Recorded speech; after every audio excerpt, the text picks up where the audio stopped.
While everyone's been looking for some obvious mark with the numbers 666 stamped on their forehead, something far more sophisticated has been developing in laboratories, in tech companies, and inside government agencies. And it's almost ready. Right at this moment, there are 5 technologies converging on this planet that fulfill every single specification the Bible gave us about the mark.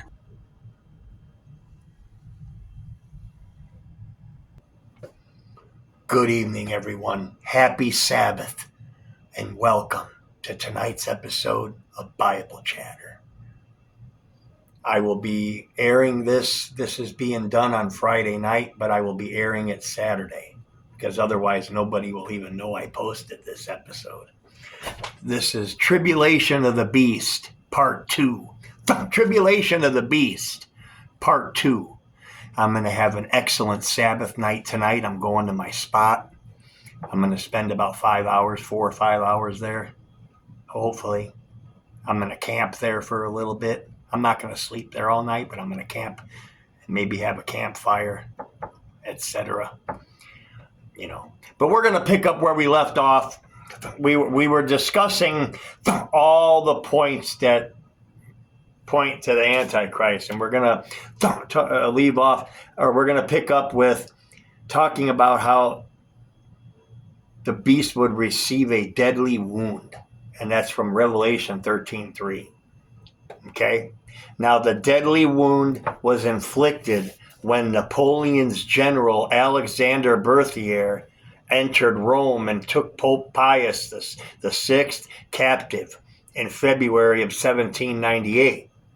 Napoleon decreed that at the death of the Pope, the papacy would be discontinued. The Pope died in France in August of 1799. Half of Europe thought that with the Pope, the papacy was dead. So this point also fits the papacy. Next, the deadly wound would be healed, and the entire world would give homage to the beast, saying, "Who can make war with him?" Revelation 13:3, since its healing, the strength of the papacy has grown. Today, she is one of the most powerful religious political organizations and influence centers in the world. And the Pope, he is the most well-known person in our world. People of the world see him as a strong moral leader. Thousands of Catholics and non-Catholics throng to this guy when he visits other countries.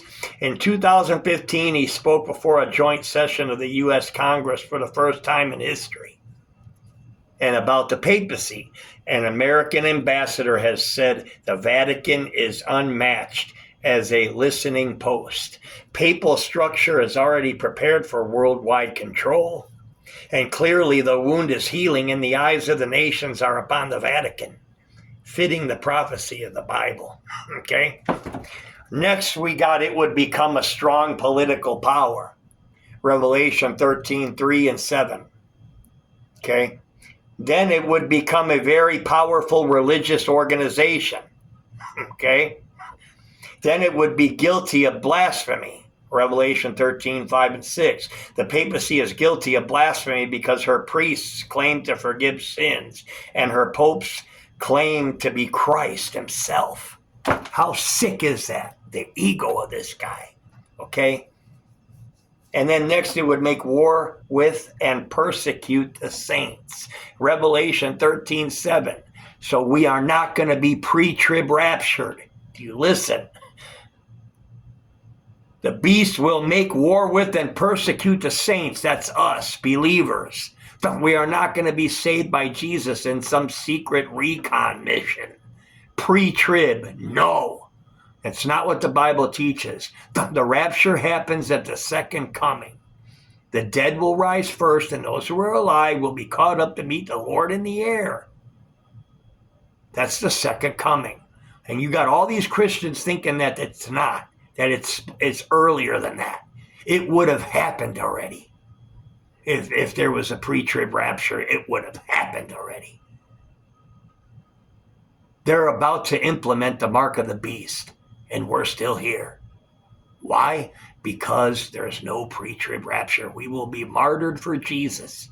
So get prepared. For all of you pre-trib rapture believers, you better snap out of it and wake up and reread the Bible, please. I recommend you do it. And stop listening to your pastors. My old pastor told me when I was telling him, well, the Bible, talks about how we're not going to be pre-trib raptured and we're going to be martyred. And the book of Revelation says that. And the book of Revelation says it. And he says, my pastor says, you need to stay out of the book of Revelation. That book is unimportant. What? Wait, what? There is no book in the Bible that's unimportant. The first thing it says in the book of Revelation at the very beginning, the first lines is that those who read and take heed to this book will be blessed. That's because the book of Revelation doesn't fit his narrative. And that's the pre-trib notion. It's garbage. And I have a lot of people that stopped listening to my Bible Chatter podcast because I say this. But it's facts. And people can't accept that. So they don't want to hear what I have to say. Listen, I don't preach what churches preach, okay? I preach the truth and I preach facts. And there is no multiple churches that are right with Christ. There's only one church that's God's real church. Only one group. There's only one true church that follows all of God's laws and does what God says and are real followers of Christ, okay? And it's just a fact. I'm not trying to stir up any Kool-Aid or anything, but all these other churches that exist, I'm sorry, but they're not the remnant church of God. They're just not. I'm not saying there's not people in these churches that are not saved. That's not what I'm saying. But the system is wrong. They teach wrong doctrines. Like once saved, always saved is trash. Okay? It's trash. People fall away from God every day. Are they still going to heaven if they turn away from Jesus?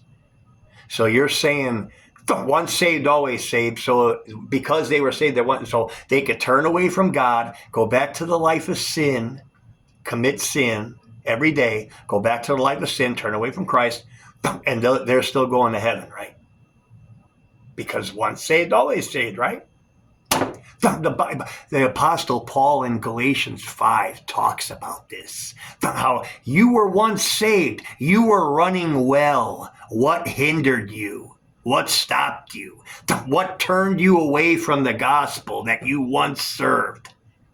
Once had. So that dismisses once saved, always saved right there.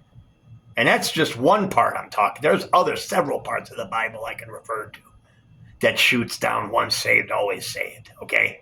I'm just saying Galatians 5 right off the bat. Read the chapter. Apostle Paul talks about people who were once saved and no longer are because they turned away from God. Okay? That's just facts. So, and this church teaches stuff like that and purgatory and all that other nonsense. Okay? And they would become a strong political power. Okay? And then they would reign for 42 months. The papacy reigns for 42 prophetic months, which equals 1,260 years, from AD 538 to 1798. It all adds up. Okay? It all adds up. It would have the mysterious number 666. The verse 13:18 of Revelation says it is the number of a man, and Revelation 15:2 refers to the number of his name. What man do you think of when you think of the papacy? Well, naturally, we think of the Pope. What is his official name? Here is a Catholic quote. The title of the Pope of Rome is Vicarius Fidei, Vicar of the Son of God. Malachi Martin in Keys of This Blood uses the same title for the Pope on page 114 of his book, a footnote for Revelation 13:18.